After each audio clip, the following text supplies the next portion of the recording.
My America is a national advocacy organization, and we believe that by getting our citizens more engaged in the political process, by electing people that truly wish to serve us, and by working tirelessly and vocally to eradicate forces that are harmful to the democratic process, that we're going to be able to do some great things in an already great country. And events like this are extremely important to what we're working on, because what they do are bring leadership to the table and remind us that we all must be included, but that we're all welcome to be included. And I think that with some things that have been happening lately and the rhetoric and the disappointment in some of our leadership, that it's time to be reminded that we do have a place at this table. I'm honored to say who sits at the head of this table this evening, so to speak. Bob Graham is best known to Floridians for his service in the United States Senate, as well as his 2 terms as a Florida governor. And just to give you an idea of how well respected he is across the aisle, once he finished his service as a governor, then he still had an 83% approval rating across the board, which is unheard of. This is someone who is a centrist, he's someone that's a pragmatist, and he's someone that not only the citizens still respect, but his colleagues have nothing but amazing things to say about as well. I'd been in public office for 38 straight years. Many of the things that had caused me to run for the Senate had been accomplished, but the Senate had also become a less pleasant, if I could use a mild word, place. When I went to the Senate in 1987, I would have speculated that about a third of the Senate were just a little bit right or left of the center line. Today, I think that number has declined to certainly less than 15. And the exodus has been to the end zone, where people can't hear each other talk, and therefore the gridlock and the partisanship has grown substantially more severe. I want to ask you about our country's direction. Marco Rubio, when he ran for U.S. Senate successfully last year, talked a lot about American exceptionalism, right? We heard it a lot. John Huntsman, Utah governor, who's announced his candidacy for the Republican nomination today, he said today we were less powerful, less competitive, and this was unacceptable and un-American. Tim Pawlenty called President Obama a defeatist. But, Senator, you're not running for office, so you can be candid. You don't have to, because I know that our candidates need to uplift our spirits. But aren't we a country in decline in some ways? Well, we are in a country that needs to commit ourselves to an intergenerational responsibility. One of the things that concerns me in this last legislative session would be a prime example. Every decision where you posited what will be the easiest thing to do today versus what is the wise thing to do for the future lost.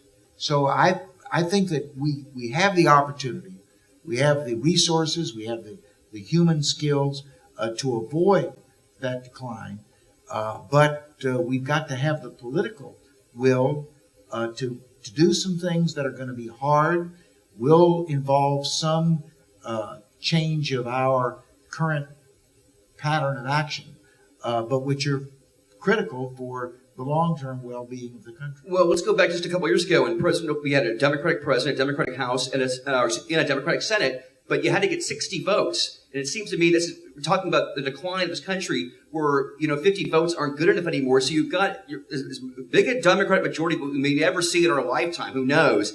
And yet, not a lot was really done. I mean, healthcare was a major achievement, if you believe in that, but other things were not done. And this is with the whole Democratic Congress. Yeah, well, we were talking about climate change. Yeah. The House passed a quite robust climate change bill by their rules, which is majority vote. 5 votes, yeah. But the Senate couldn't pass it. They probably had the 50 votes plus one, 50% plus one, but they didn't have 60, so it didn't get enacted. Right. So let's talk about BP, though, the BP oil spill, and you were on that commission reviewing what happened there. What are your thoughts about all that? Well, my thoughts are that the BP oil spill should have been a wake-up call, but apparently it wasn't, even though the greatest man-made environmental disaster in the history of the country in terms of the extent of environmental damage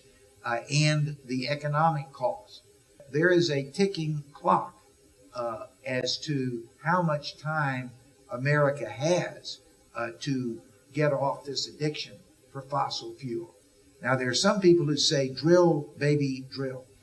Well, the consequence of that is will shorten the time before we are fully depleted and are 100% dependent on other people for an oil source.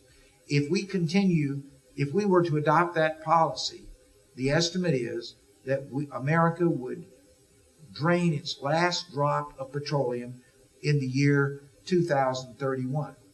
Now, I certainly plan on being here in the year 2031, and I think everyone in this room plans on it. And I don't want to be there that year that we say America is no longer in the petroleum producing business, although we haven't made any other changes, and therefore we have this enormous dependency and vulnerability to others.